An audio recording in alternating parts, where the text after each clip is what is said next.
जय माता दी, हर हर महादेव, जय श्री कल्की भगवान की। राधे राधे, जय जय श्री राधे, जय सतगुरु महाराज की जय हो। तो चलिए आज हम लोग भक्तमाल के आगे की 24 अवतारों की कथा जो चल रही थी उसमें कि कल हमने पढ़ा था मनवंतरों की कथा तक। ठीक है, कैसे सतयुग, त्रेता, द्वापर और कलयुग होते हैं, इनके 4 युग, उनके कितने कल्प होते हैं, कैसे होता है, तो वो सारी चीज़ें। तो जिन्होंने नहीं सुनी आप पहले की वीडियो देख सकते हैं। और चलिए नेक्स्ट है श्री यज्ञ अवतार की कथा। यज्ञ जो है, यज्ञ जो हवन करते हैं यज्ञ, उनकी कथा। तो चलिए, जय माता दी, राधे राधे। श्री स्वयंभू मनु की पुत्री आकुति जो रुचि प्रजापति से ब्याही गई थी, उन रुचि प्रजापति ने आकुति के गर्भ से एक पुरुष और स्त्री का जोड़ा उत्पन्न किया।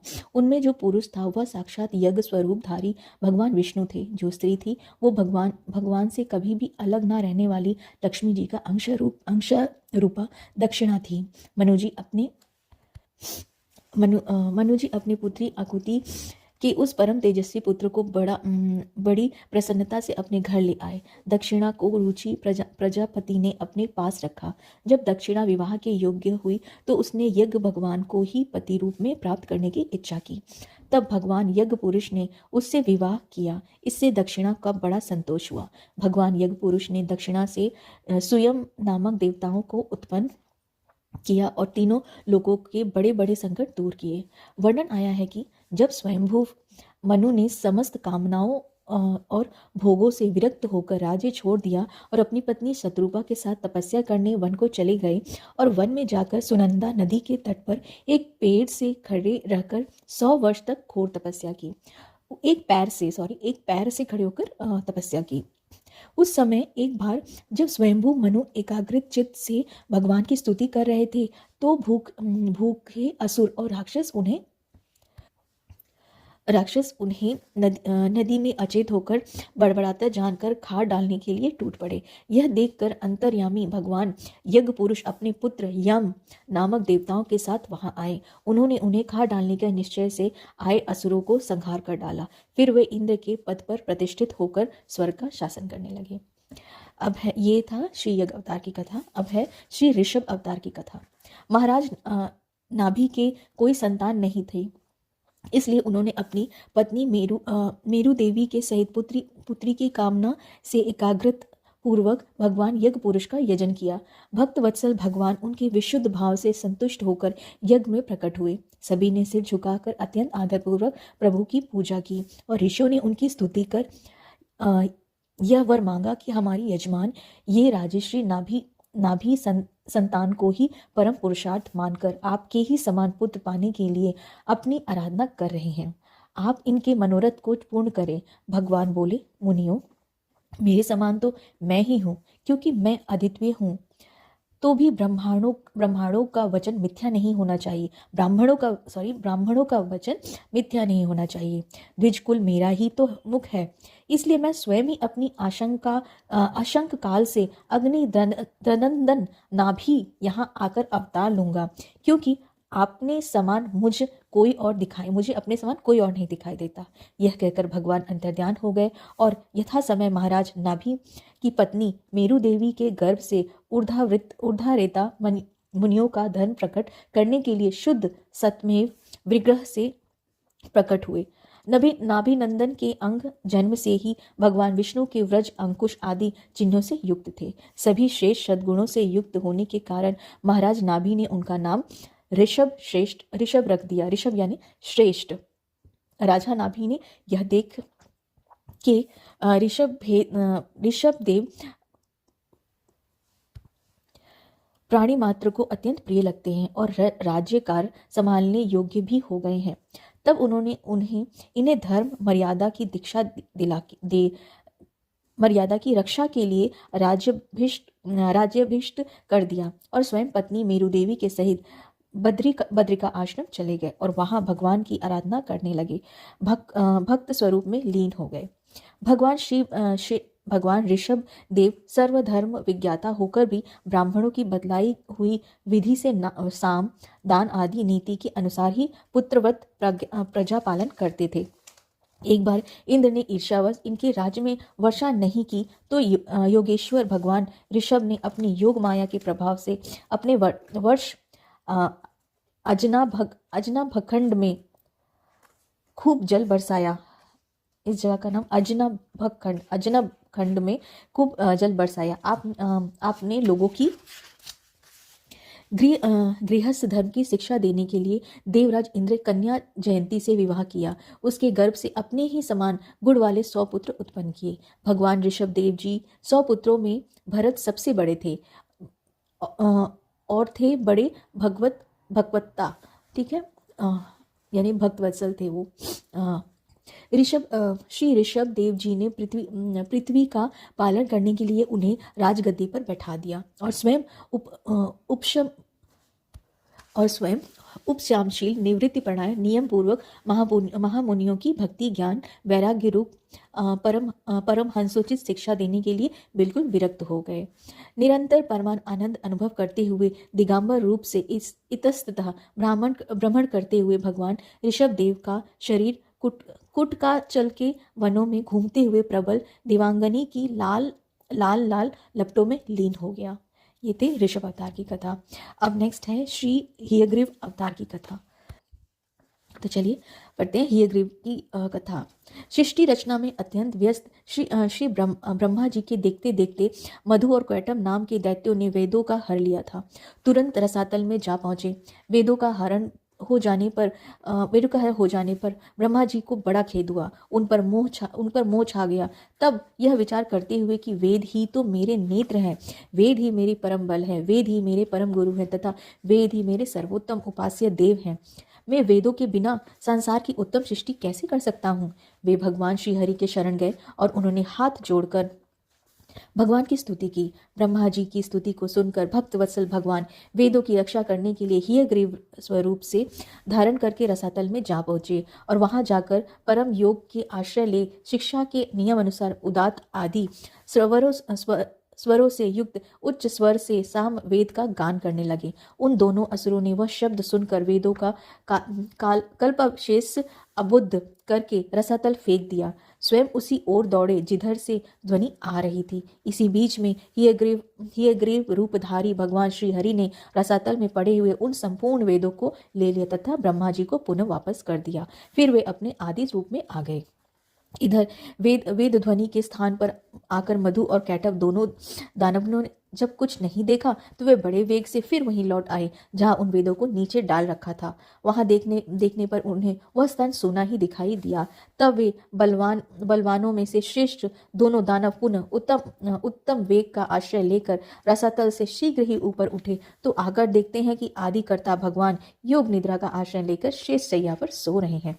उन्हें देखकर वे दोनों दानवराज ठहाका मारकर हंसने लगे और उन्होंने भगवान को जगाया। फिर तो उन दोनों असुरों को भगवान से युद्ध आरंभ हुआ। भगवान मधुसूदन ब्रह्मा जी के मान रखने के लिए तमोगुण और रजोगुण से अवशिष्ट शरीर वाले उन दोनों दैत्य मधु और कैटभ को मार डाला। इस प्रकार भगवान पुरुषोत्तम ने हयग्रीव रूप से धारण कर ब्रह्मा जी की शोक दूर की।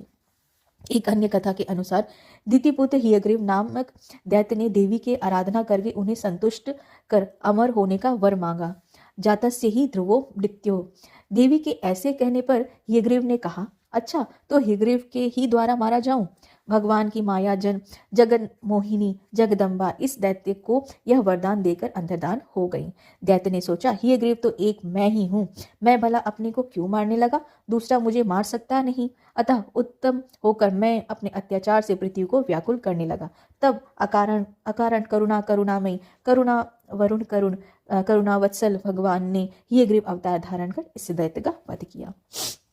अब नेक्स्ट है, ये था हयग्रीव की कथा, ठीक है, भगवान जी की। नेक्स्ट है ध्रुववर्धन की अवतार की कथा, श्री हरि ध्रुववर्धन की कथा। ओके। स्वयंभू मनु के पुत्र उत्तानपाद थे, जिनकी 2 रानियां थी, एक सुनीति दूसरी सुरुचि। छोटी रानी सुरुचि पर राजा का बड़ा प्रेम था। उससे उत्तम नाम का पुत्र और सुनीति से ध्रुव जी हुए।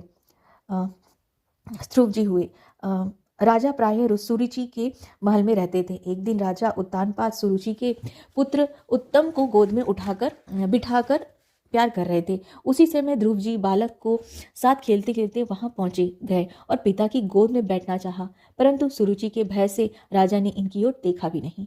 ये बालक थे, इससे सिंहासन पर स्वयं चढ़ सकते थे, अतः इन्होंने कई बार पिता को पुकारा, परंतु राजा ध्यान नहीं दिए। तब सुरुचि राजा के समीप ही बड़े अभिमान पूर्वक बोली, वत्स, तू राजा की गोद में सिंहासन पर बैठने की इच्छा करता है, तू उसके योग्य नहीं है। तू यह इच्छा न कर, क्योंकि तू हमारे गर्भ से नहीं उत्पन्न हुआ है। तू राज सिंहासन का अधिकारी तभी होता है जब हमारे उदर से तेरा जन्म होता। तू बालक है, नहीं जानता है कि तू अन्य स्त्री का पुत्र है, जो पहले तप के द्वारा भगवान को संतुष्ट कर उनसे वर मांग कि मेरा जन्म सुरुचि से हो, तब हमारा पुत्र होकर राजा के आसन का अधिकारी हो सकता है। अभी तेरा या तेरी माँ का इतना पुण्य नहीं है। अपने और अपनी माता के विषय में ऐसे निरादर भरे और हृदय विधाने वाले, हृदय को छेदने वाले विषैले विषैले वचन सुन ध्रुव जी स्तब्ध से रह गए और लंबी लंबी श्वासें भरने लगे। राजा यह सब देखते सुनते रहे, परंतु कुछ न बोले। बालक ध्रुव चीख मारकर रोते, उधर श्वास लेते, होठ फड़फड़ाते हुए अपनी माँ के पास आए। माँ ने यह दशा देख तुरंत गोद में उठा लिया। संग में बालकों ने समस्त वृतांत सुनाया। तब वह बोली, वत्स, तू किसी के अमंगल की इच्छा न कर। कोई दुख दे तो उसे सह लेना चाहिए। सुरुचि के वचन बहुत उत्तम और सत्य है। वसुता हम दुर्भाग्य हतभाग्य ही हैं। ध्रुव ने पूछा, माँ, मैं और उत्तम दोनों समान रूप से राजकुमार हैं, तब उत्तम क्यों उत्तम है और मैं क्यों अधम हूँ? राज सिंहासन क्यों उत्तम के योग्य है और क्यों मेरे योग्य नहीं है? सुनीति ने उत्तर दिया, बेटा, सुरुचि और उसके पुत्र उत्तम ने पूर्व जन्म में बड़ा भारी पुण्य किया है, इसी से वे राजा के विशेष प्रेम भाजन है, राज सिंहासन होने के अधिकारी हैं। पुण्य पुण्य से राज सिंहासन मिलता है। यदि तुझे भी राज सिंहासन पर बैठने की इच्छा है तो विमानता जो यथार्थ बात कही है उसी का द्वेष भाव छोड़कर पालन कर और श्री अधोशोग भगवान के चरण कमल की आराधना कर। देख, उन श्रीहरि के चरण कमलों की आराधना करने से ही ब्रह्मा जी को भी यह सर्वोत्तम पद प्राप्त हुआ, जिसकी मनु जी ने भी वंदना की है। माता के ऐसे मोहतात्मक नाशक वचन सुनकर बालक ध्रुव यही निश्चय कर कहा, माता को प्रणाम कर और आशीर्वाद लेकर चले गए। श्री नारद मुनि जी जब यह सब सुना तो बड़े विस्मित हुए कि अहो, क्षत्रियों को कैसा अद्भुत तेज है, वे थोड़ा सा भी मान भंग नहीं रह सकते हैं। 5 वर्ष का बालक इसको भी सौतेली माँ का कटु वचन नहीं भूलता है। प्रथम तो श्री नारद जी ने इन्हें आकर समझाया बुझाया कि घर लौट जाओ, हम तुम्हें आधा राज्य दिला देंगे। भगवान की आराधना क्या खेल है, योगी मुनि से भी पार नहीं लगता, इत्यादि वचन परीक्षार्थ कहे गए। ध्रुव जी ने उत्तर दिया, मैं घोर क्षत्रिय स्वभाव के वश में हूँ। सुरुचि के वचन रूपी बाणों से मेरे हृदय में छिद्र हो गया है। आपके वचन इससे उसमें भी नहीं ठहरते हैं। आपने कृपा करके दर्शन दिया, तो अब ऐसी कृपा करिए कि मैं शीघ्र ही श्री हरि को संतुष्ट कर वह पद प्राप्त कर लूं जो त्रिलोकी की में सबसे श्रेष्ठ है, तथा जिस पर मेरे बाप दादा और दूसरे कोई भी अरुण नहीं हो सके। देव ऋषि कृपा करके द्वादशन मंत्र दिए, ओम नमो भगवते वासुदेवाय का उपदेश दिया और मधुवन में जाकर आराधना करने का आदेश दिया। ध्रुव ने मधुवन में पहुंचकर आराधना आरंभ कर दी। आराधन काल में ध्रुव ने शरीर निर्वाहार्थ 3 रात्रि के अंतर से केवल कैथा और बैर खाकर 1 मास व्यतीत किया। दूसरे महीने में 6 दिन के अंतर में सूखे पत्ते घास खाकर भगवत भजन किया। तीसरे में 9 दिन पर केवल जल पीकर आराधना करते रहे। चौथे महीने में 12 दिन के अंतर केवल वायु पीकर भगवत ध्यान करते रहे। 5वें महीने में तो उन्होंने श्वास लेना भी बंद कर दिया। भगवान की अतिशय प्रबल माया ने इसी बीच विविध विघ्न किए, परंतु ध्रुव की ध्रुव निष्ठा के सामने उसे पराजित ही होना पड़ा। ध्रुव के तप से तप्त देवताओं ने भगवान श्री हरि से पुकारा कि भगवान तो ऐसे महाभक्तवत का दर्शन करने के लिए ललाहित ही रहते हैं। फिर गरुड़ पर आरूढ़ होकर मधुवन में आ गए। प्रभु का दर्शन पाकर बालक ध्रुव को परम आनंद हुआ। वह प्रेम से अधीर उठा। उसने पृथ्वी पर दंड के समान पड़कर उन्हें प्रणाम किया। हाथ जोड़े हुए, सिर झुकाए हुए विनयवंत बालक ध्रुव प्रभु के सामने खड़े होकर स्तुति करना चाहकर भी नहीं कर पाते थे। सर्व अंतर्यामी श्री हरि ने कृपा करके अपने वेदमय शंखों को उनके कपोले से छुआ दिया। ध्रुव को तत्काल दिव्य वाणी प्राप्त हो गई और वे भगवान की स्तुति करने लगे। इस प्रकार भगवान ने ध्रुव को वर देने के लिए श्री हरि अवतार लिया। अब हम लोग पढ़ते हैं, ये था हमारा ध्रुव जी के अवतार की। श्री ध्रुव वर देन अवतार, ध्रुव जी को कैसे वर दिया वो वाला, श्री ध्रुव वर देन अवतार। नेक्स्ट है श्री धन्वंतरी अवतार की कथा। क्षीर सागर का मंथन होने पर आप अमृत कलश लेकर प्रकट हुए। दैत्यों द्वारा छीने गए यज्ञों के भाग अमृत देवताओं को आपकी ही कृपा मिली। आपने संसार को आयुर्वेद विद्या देकर अनंत रोगों से मुक्त किया। अमृत वितरण हो जाने पर देवराज इंद्र ने इन्हें देववेद का पद स्वीकार करने की प्रार्थना की। इन्होंने इंद्र के इच्छा अनुसार अमरावती में निवास करना स्वीकार कर लिया। कुछ समय बाद पृथ्वी पर अनेक व्याधियां फैली। तब इंद्र की प्रार्थना से भगवान धन्वंतरि ने काशीराज देवोदास के रूप में पृथ्वी पर अवतार धारण किया। लोक कल्याणार्थ विविध व्याधियों को नष्ट करने के लिए स्वयं भगवान विष्णु धन्वंतरि के रूप में कार्तिक कृष्ण त्रयोदशी को प्रकट हुए। साक्षात विष्णु के अंश प्रकट होने से ये भी श्री हरि के समान श्याम एवं दिव्य थे। ये थी श्री धन्वंतरि अवतार की कथा।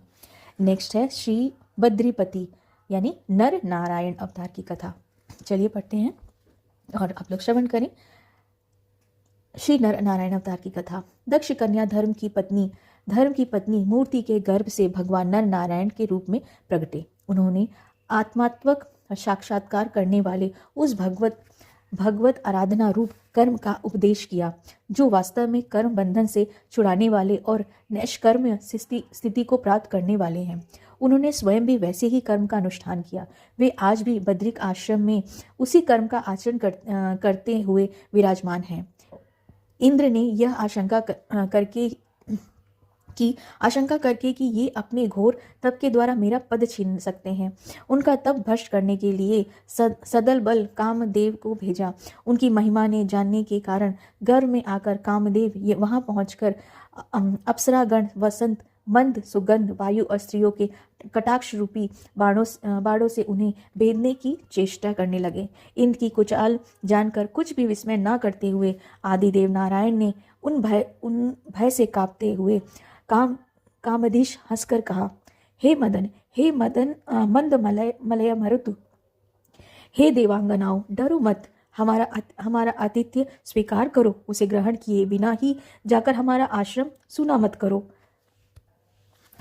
अभयदायक दयालु भगवान के ऐसे कहने पर लज्जा से सिर झुकाए हुए देवगण ने करुणा स्वर से उनकी स्तुति की। तत्पश्चात भगवान ने बहुत सी ऐसी रमणीय प्रकट की कि अद्भुत रूप लावण्य से संपन्न और वस्त्र अलंकारों से सुसज्जित थी तथा भगवान की सेवा कर रही थी।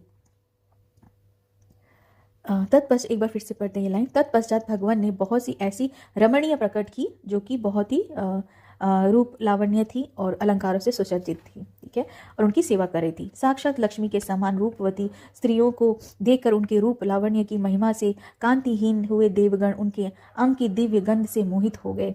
अब उनका गर्व चूर चूर हो गया। तब अत्यंत दीन हुए उन अनुचरों से भगवान हंसकर बोले, इनमें से किसी एक को जो तुम्हारे अनुरूप हो स्वीकार कर लो, वह स्वर्ग लोक की भूषण होगी। देवगण ने जो आज्ञा कहकर उनको प्रणाम किया और उर्वशी नामक अप्सरा को साथ लेकर स्वर्ग लोक में इंद्र के पास चले गए।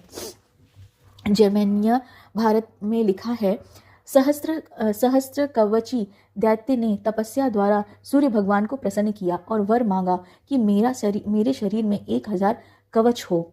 जब कोई 1000 वर्ष युद्ध कर तब कहीं एक कवच टूट सके, पर कवच टूटते ही शत्रु मर जाए।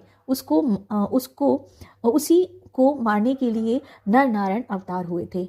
एक भाई हजार वर्ष तक युद्ध करता और एक कवच तोड़कर मृतक सा बन जाता। तब दूसरा भाई उसे मंत्र से जलाकर और स्वयं 1000 वर्ष युद्ध करके दूसरा कवच तोड़कर मृतक सा बन जाता। तब पहला भाई इनको जिलाता था और स्वयं युद्ध करता था। इस तरह से लड़ते लड़ते जब एक कवच रह गया तब दैत्य भागकर सूर्य में लीन हो गए। तब नर नारायण भगवान बद्रिक आश्रम में जाकर तप करने लगे। वही असुर द्वापर में कर्ण हुआ, जो गर्भ से ही कवच धारण कर पैदा हुआ। तब नर नारायण ने ही अर्जुन और कृष्ण हो उसे मारा। ठीक है, ये थी नर नारायण जी की कथा। अब है श्री दैत्यात्रेय जी की कथा, अवतार की कथा। महर्षि अत्रि की तपस्या से चित्रकूट में माता अनसुईया के गर्भ से भगवान दैत्यात्रेय रूप में प्रकट हुए। वर देते समय भगवान ने कहा था कि मैंने अपने को तुम्हें यानी दत्त दे दिया, मैंने अपने को तुम्हें दे दिया, अतः इनका नाम दत्त नाम पड़ा। भगवान दत्तात्रेय के चरणों की सेवा से राजा युद्ध तथा सहस अर्जुन आदि ने योग भोग तथा मोक्ष की सिद्धियां भी प्राप्त की थी। ये थी दत्तात्रेय की अवतार की कथा। ये बहुत मतलब जो बिल्कुल जैसे मेन कहते हैं ना सारांश, क्या कहे कि मेन जो पॉइंट है, कैसे उनकी मेन क्या कारण थे, ये बस वही 2-2 4-4 लाइन में यहाँ दी हुई है। नेक्स्ट है श्री कपिल अवतार की कथा। महर्षि करदम की धर्म पत्नी देवहूति के गर्भ से बिंदु सरोवर के निकट 9 बहनों के बाद भगवान कपिलदेव प्रकट हुए। इनके केश सुवर्ण के समान कपिल वर्ण के थे, इसलिए इनका रूप कपिल हुआ। इन्होंने अपनी माता को आत्मज्ञान का उपदेश दिया, जिससे वे भगवान के वास्तविक स्वरूप को समझकर स्वल्प समय ही मोक्ष को प्राप्त हुई। श्री कपिल देवता जी माता का उपदेश देकर उनकी अनुमति लेकर बिंदुसर से समुद्र तट पर जा विराजे, जहाँ अश्वमेध यज्ञ के अश्व को खोजते हुए राजा सागर के 60,000 पुत्र भगवत अपराध रूप पाप से भस्म हो गए। आपकी कृपा से ही गंगा जी की धरातल पर आई और उन सागर पुत्रों को तो उद्धार हुआ ही, आज भी जगत का कल्याण हो रहा है। आज भी गंगा सागर संगम में श्री कपिल भगवान विराजमान हैं। अपने ऋषियों को सांख्य शास्त्र का उपदेश दिया। आप ही सांख्य योग के आचार्य हैं। तो ये थी कपिल अवतार जी की कथा। नेक्स्ट है श्री सनकादिक अवतार की कथा। सृष्टि के आरंभ में श्री ब्रह्मा जी ने लोगों को रचने की इच्छा से तप किया। ब्रह्मा के अखंड तप से प्रसन्न होकर भगवान ने तप अर्थ वाले सन नाम से युक्त होकर सनक सनंदन सनातन सनत कुमार रूप से अवतार ग्रहण किया। इस अवतार के द्वारा भगवान ने पहले कल्प के भूले हुए आत्मज्ञान को ऋषियों के प्रति यथावत उपदेश किया। इन्होंने आदिराज पृथु को भी उपदेश दिया था। सृष्टि के आरंभ में उत्पन्न होने से बहुकालीन है, परंतु सदा 5 वर्ष के बालक के रूप में ही रहते हैं, जिससे माया का विकार न उत्पन्न हो सके। ये सदा मन से अपने ब्रह्म स्वरूप में लीन रहते हैं और जीवन मुक्त है। इनको उत्पन्न करके ब्रह्मा जी ने जब यह आज्ञा दी कि जाकर प्रजा सृष्टि की रचना करो, तब इन्होंने प्रपंच विस्तार का अनत्य चित्त एवं वैराग्य पूर्वक भगवत भजन का अचित्य दिखाकर ब्रह्मा जी को निरुत्तर कर उनकी राह ली। वह अखंड उदारवृत्त ब्रह्मचारी हैं। वे अखंड मतलब ये ब्रह्मचारी हैं, उदारवृत्त ब्रह्मचारी हैं और अपने तप से समस्त लोगों को सदा कल्याण करते रहते हैं। तो ये है हमारे श्री सनकादिक अवतारों की कथा। और ये आज ये पूर्ण होती है 24 अवतारों की कथा। टोटल जो अभी तक चल रहा था भक्तमाल का सीरीज 24 अवतार की कथा, तो ये आज उसका लास्ट था। इसके बाद हम लोग पढ़ेंगे श्री राम जी के चरण चिन्ह। श्री राम जी के चरण में जो चिन्ह है, ठीक है, तो उसको पढ़ेंगे और देखेंगे इसमें और बाकी आगे क्या क्या लिखा है। प्रभु कैसा क्या आगे पढ़वाते हैं, उनकी हर इच्छा प्रभु इच्छा। ठीक है, चलिए मिलते हैं नेक्स्ट वीडियो में। अपना ख्याल रखें और माँ बाबा की कृपा सच्चे जनों पे सदा बनी रहे। बस नाम जप करें और प्रभु को ही समर्पित करें। ठीक है, और क्या, और कुछ नहीं। ठीक है, बहुत सारा प्रेम सभी को। अवश्य नाम जाप करें। कलयुग केवल नाम आधारा। ठीक है, तो बस जय माता दी, हर हर महादेव, जय श्री कल की भगवान की। प्रभु सब आपकी ही कृपा, आपको ही समर्पण। राधे राधे, जय जय श्री राधे।